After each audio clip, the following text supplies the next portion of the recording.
बिस्मिल्लाहिर्रहमानिर्रहीम, अस्सलाम वालेकुम नाज़रीन, आप यूट्यूब चैनल देख रहे हैं। मैं इमरान खान हूं। तो इन्हें लगा ये इमरान खान से भी जीत जाएंगे, लेकिन दुनिया बहुत आगे निकल गई थी।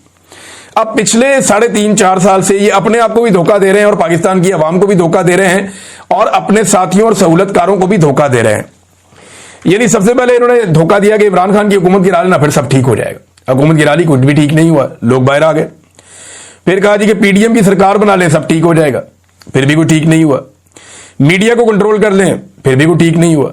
एहतजाज को ताकत से जरा एक दफा कुचल देते हैं, जो इन्होंने इसमें सिलसिला शुरू किया था मई 2025 में, वो भी करके देख लिया, फिर भी कोई फायदा नहीं हुआ। फिर जनाब इन्होंने अपोजिशन लीडर अपनी मर्जी का बना दिया, ये कर लेंगे तो काबू हो जाएगा सारा कुछ, फिर भी कोई काबू नहीं हुआ, कुछ नहीं हो सका। फिर इन्होंने बाद में तरीके इंसाफ से उनका इंतखाबी निशान भी छीन लिया कि जनाब इंतखाबी निशान ले लेंगे, बस यहां मसला हल हो जाएगा। मसला फिर भी हल नहीं हुआ। इमरान खान साहब को पकड़ के जेल में डाल देते हैं, जेल में डाल दिया, मसला फिर भी हल नहीं हुआ। इसके 10-20 हजार बंदे उठा के जेल में डाल देते हैं, वो भी कर दिया, मसला फिर भी हल नहीं हुआ। 1 लाख से ज्यादा बंदों पे मुकदमा दर्ज कर देते हैं, कोई बंदा मंजरे आम पे आएगा ही नहीं इलेक्शन के लिए भी, वो भी करके देख लिया, मसला हल नहीं हुआ। लेवल प्लेइंग फील्ड ही छीन लेते हैं, वो भी छीन के देख लिया, मसला फिर भी हल नहीं हुआ। ये हर काम करते हुए यही सोचते रहे कि ये आखिरी काम है, ये करने के बाद हम सब ठीक कर लेंगे। इकबाल राय बयान हम करवा लेते हैं, जबरी गुमशुदगियां करते हैं, उससे मसला ठीक हो जाएगा, फिर भी मसला ठीक नहीं हुआ। फिर 8 फरवरी को इन्होंने जाली फॉर्म 47 जारी कर दिया धांधली करके कि अब तो मसला ठीक हो ही जाएगा, लेकिन फिर एक नया मसला शुरू हो गया। यानी हर वो चीज इन्होंने जो की, जबरदस्ती पार्टी छुड़ाई रहनुमाओं से, इमरान खान को अंदर डाल दिया, उसकी बीवी को अंदर डाल दिया, गिरफ्तार कर लिया, तो इन्हें लगा कि जनाब ये मसला अब हल हो जाएगा, मसला फिर भी हल नहीं हुआ। एक के बाद एक करके इन्होंने 300 मुकदमात इमरान खान के खिलाफ दर्ज किए और हर मुकदमे पे सोचते थे कि अब मसला हल हो जाएगा, लेकिन हुआ नहीं।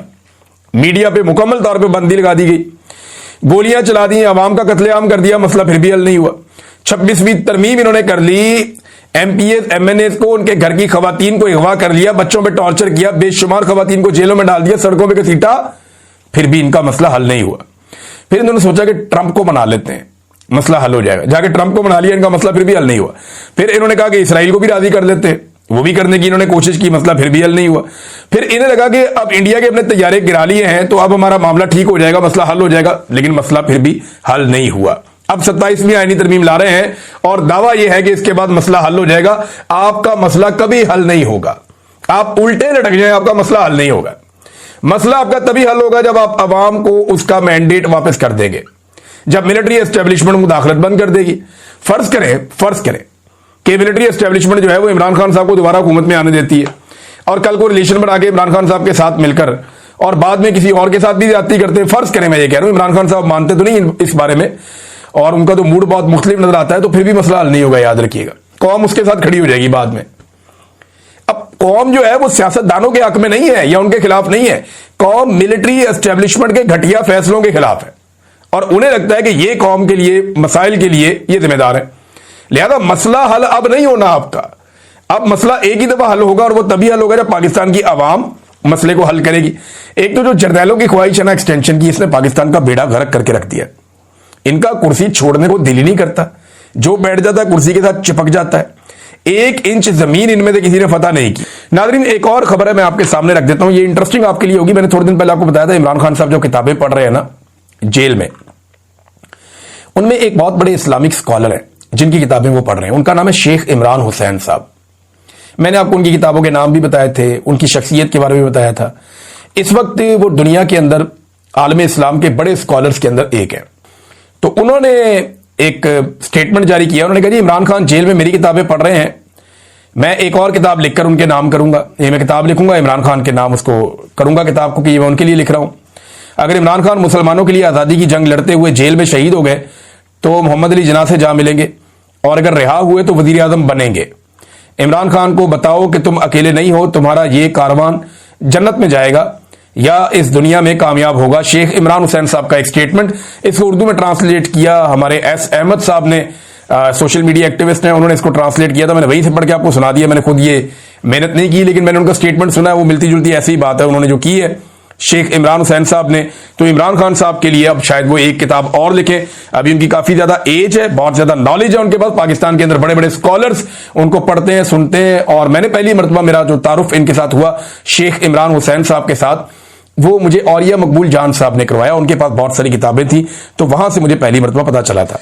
जब पॉलिसी अवाम के मफाद में नहीं होगी, जिसमें हमें एतमाद में नहीं लिया गया, वो ना हमने पहले कबूल की थी, ना आज कबूल करते हैं और इंशाल्लाह आइंदा भी कबूल नहीं करेंगे। देखिए, मैं एक बात पहले भी कह चुका हूं, आज फिर कहता हूं कि पाकिस्तान की मिलिट्री एस्टेब्लिशमेंट के पास इमरान खान एक आखिरी चांस है अपनी इज्जत बचाने का। पाकिस्तानी कौम बहुत आगे निकल गई है। आज कुछ और हकायक वजीर आला खैबर पख्तूनख्वा ने बताए। बहुत सारी चीजें मैं जानता हूं, ऐसी चीजें जानता हूं ऑपरेशन ज़दा इलाकों के बारे में जो मैंने वहां लोगों से सुनी। अगर अवाम को बताएं तो पाकिस्तान में आग लग जाएगी। तो बजाय कि वो चीजें सामने आए और पाकिस्तान की मिलिट्री एस्टेब्लिशमेंट के लिए मजीद सुबकी और परेशानी की और नफरत की एक लहर जन्म ले, बेहतर यह है कि इमरान खान जैसे मौके से फायदा उठाएं। ये वो वाहिद और आखिरी मौका है आपका जो आपको बैरकों में जाने में आसानी पैदा कर सकता है, आपको इज्जत के साथ अपनी डोमेन में वापस भेज सकता है। वरना इसके बाद आप जाना भी चाहेंगे तो लोग आपको जाने नहीं देंगे, लोग आपको चिपक जाएंगे, क्योंकि इमरान खान के बाद सूरत-ए-हाल कुछ और होगी। इमरान खान आज भी इतनी शदीद तकलीफ, बर्बरियत, जुल्म, फस्तायत, कत्लो गारतगिरी के बावजूद कहता है मुल्क भी मेरा, फौज भी मेरी। हो सकता है कल कोई और ये बात ना करे, या जो भी कल को ये बात करे अवाम उसकी बात ही ना सुने।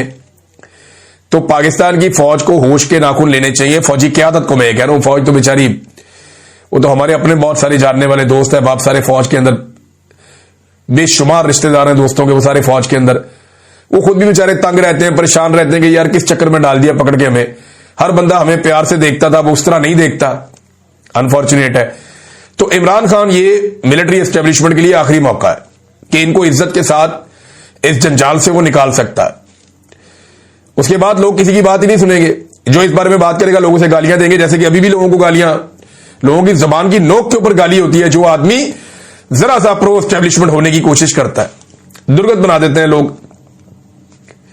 ये रियलिटी है, आप इससे भाग नहीं सकते, भाग नहीं सकते। आपने अपने बड़े करीबी लोगों को कहा कि यार हमारी तारीफ करके देखो, लोगों ने बात नहीं सुनी उनकी। और जिन लोगों ने आपके खिलाफ 4 जुमले बोल दिए, लोगों ने उनको उठा के सर पे रख लिया। एमएल वली खान और फजल रहमान के जुमले वायरल हो जाते हैं जो वो एंटी एस्टेब्लिशमेंट बोलते हैं। तो इमरान खान इनके बाद आखिरी मौका है, बाकी मर्जी है इनकी। और बातें भी सुहेल अफरीदी ने की। इन्होंने कहा जब इन दहशतगर्दों को दोबारा आबाद किया जा रहा था सूबे में, किसी को एतमाद में नहीं लिया गया था। आप सहाफी हैं, कबाली इजला में जाकर वहां के मशरान से पूछें कि आप लोगों को किसके साथ आप लोगों ने जरगे किए थे और कौन आपको इस बात पर कायल कर रहा था कि इनको हम दोबारा यहां आबाद करते हैं। सरहद पर बाढ़ लगी हुई थी। इनका दावा तो यह है कि चिड़िया भी पर नहीं मार सकती, तो फिर मालूम नहीं ये दहशतगर्द कहां से आते हैं। यही हमारा सवाल है और यह सवाल करना जायज है।